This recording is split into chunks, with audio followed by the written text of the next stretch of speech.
Á föstudaginn taka ný lög gildi sem áttu að þrengja mjög að starfsemi smálánafyrirtækjanna en fjölmargir einstaklingar hafa lent í miklum vanskilum vegna hárra vaxta af smálánum sem hægt að fá með einu SMS-i hvaða tíma sólarhring sem er. Svo virðist sem eitt smálánafyrirtækjanna telji sig hafa fundið leið framhjá þessum nýju lögum. En í stað þess að innheimta háa vexti rukkað fyrirtækið sérstakt flýtigjald og niðurstaðan sú sama fyrir viðskiptavininn. Við ætlum að fjalla þetta síðar í þætti kvöldsins. Svo virðist sem eitt smálánafyrirtækjanna, Kredia, telji sig hafa fundið leið til að komast fram hjá nýjum lögum neytendalán sem taka gildi á föstudag. Lögin eru beinlínis sett til höfuðs smálánafyrirtækjum en fjölmiðlar hafa margoft fjallað einstaklinga sem lent hafi í vandræðum vegna hárra vaxta en hægt að taka smálán allan sólarhringinn með einu SMS-i og var ekkert eftirlit með þessu lengi vel. Hámark er sett á vexti og kostnað lána í nýju lögunum. Svokallaður árlegur hlutfallskostnaður má ekki fara yfir 50% en hingað til hefur kostnaðurinn farið í allt að 600%. Helgi Seljan tekur nú við. Fyrirtæki Kredia sendi viðskiptavinum sínum nýverið skilaboð þar sem ný leið var kynnt í tilefni lagana sem brátt taka gildi. Lán verða nú veitt 8 dögum eftir að sótt er Kostnaður við slíkt 20.000 króna lán verður 678 krónur. Heildarkostnaður er því innan 50% marksins sem sett er á kostnað samkvæmt lögunum. Því þarf að greiða 20.678 krónur tilbaka fyrir lán og kostnað. Það er mun minna en var áður en lögin tóku gildi. Kredia auglýsir hins vegar ný lán sem hægt er að fá samstundir eins og áður var en kallast nú flýtiþjónusta. Kostnaður er þá hinn sami og í dæminu hér að undan, utan þess að nú bætist við kostnaður upp á heilar 5.990 krónur sem hækkar kostnaði lánið upp í 26.668 krónur. Samkvæmt þessu virðist þessi nýja leið til að fá samskonar lán og lögunum var stemt gegn skila sömu niðurstöðu fyrir fyrirtækið. Flýtiþjónustan sem bætist við 50% kostnaðar hámörk lagana er því að mati Kredia ekki kostnaður við lánin. Mat á lánshæfi samkvæmt nýju lögunum mun því ekki hafa áhrif á afgreiðslutíma lána og taka innan við klukkustund hjá nýjum viðskiptavinum samkvæmt þessu. Kastljós hefur ekki náð tali af forsvarsmönnum Kredia í dag en lögmaður fyrirtækisins og talsmaður vildi ekki veita viðtal vegna málsins. Já, eins og þú segir, taka þessi nýju lög neytendalán gildi 1. nóvember, næstkomandi föstudag. Það Neytendastofa sem að Neytendastofu er falið að hafa eftirlit með þessu lögum. Matthildur Sveinsdóttir er lögfræðingur hjá Neytendastofu. Kannski bara til að byrja með Matthildur, þú getur útskýrt fyrir mér hvað það er sem að við tökum, sérstaklega þessi smálánafyrirtæki og lögin og áhrifin á þau, hvað það er sem er að breytast í þessum lögum og það sem þið þurfið að fylgjast með. Það er ýmislegt sem er að breytast. Í grunninn er þetta sama, þetta snýst upplýsingagjöf til neytenda. Þessi lög eru innleiðing á Evróputilskipun, þannig að það verða samræma í allri Evrópu þær upplýsingar sem neytendur fá þegar þeir taka lán. Og það er mjög mikil breyting í þessum lögum núna, til dæmis að gildissviðið er útvíkkað. Smálánin til dæmis þau fjallu ekki undir gildandi lög, en koma til með að falla undir þessi. Og það er svolítið aukin upplýsingaskjöfin. Það settur frekari skorður á hvað upplýsingar á að veita, þess að frekari skilyrði það og á hvaða formi það er gert.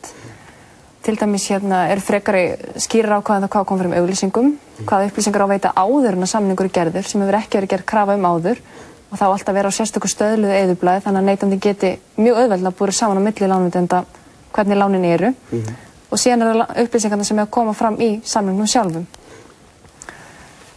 Þannig að þetta eru helstu atriði eins og þið nefnið áðan, þetta með hámarkið árlega hlutfallslega kostnaðar á HK, það er sett inn fyrst núna og það er runni sér íslenskt ákvæði, það kemur ekki inn með tilskipuninni sem að hefur þetta ákvæði mestu áhrifin á lán sem eru til skamms tíma og kannski frekar lág fjárhæðir, frekar á móti fasteignalána.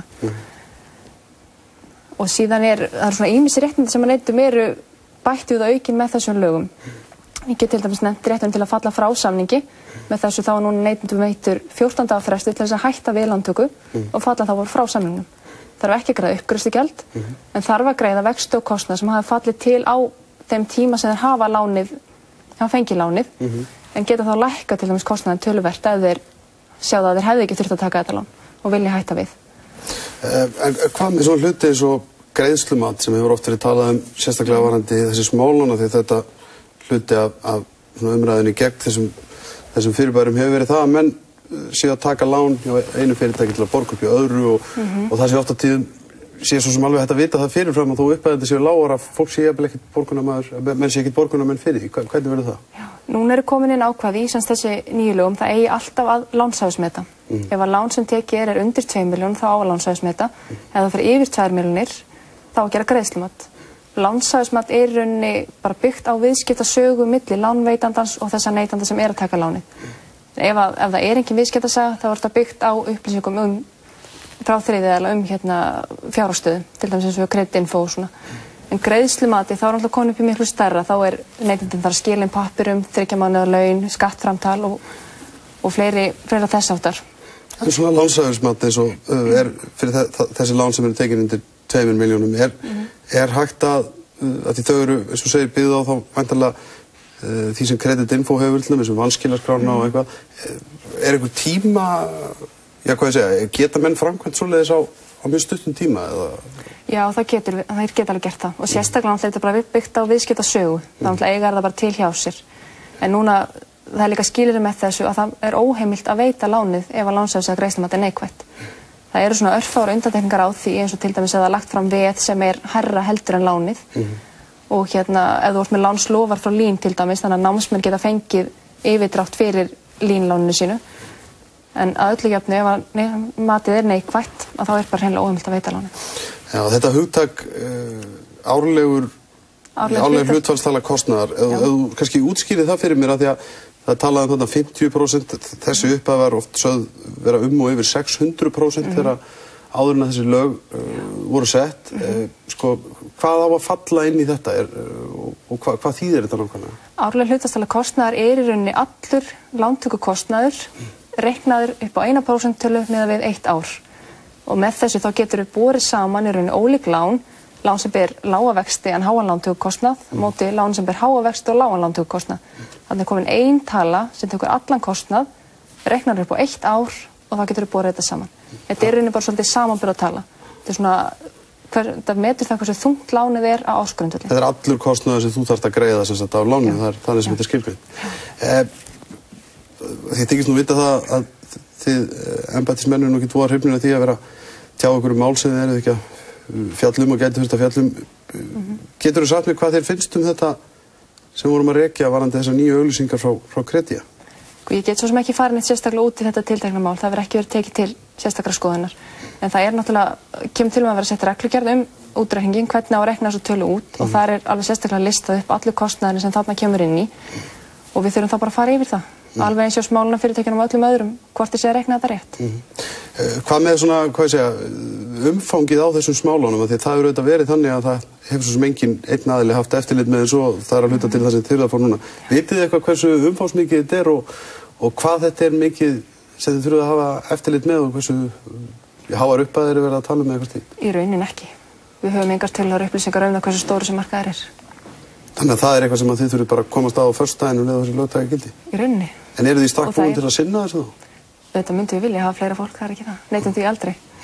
Og þetta er í rauninni önnur stór breyting með þessu sem að fylgir þessu umfangi í eftirlitinu að lögin fjalla ekki einungis lánveitendurna heldur líka lánamiðlarna. Þannig núna þurfum við líka að fylgjast með til dæmis að þú gerir raðgreiðslusamning á kreditkorti út í búð. Þá seljandinn verslun orðinn lánamiðlari.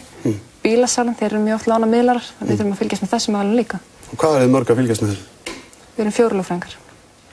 Og þið að fylgjast með öllum raðgreiðslusamningum á Íslandi, öllum smálánum og öllu? Já, já. Herri, ég segi bara gangi ykkur vel, Margrét. Takk fyrir að koma í Kastljós. Matthildur, fyrirgefðu. Já, takk.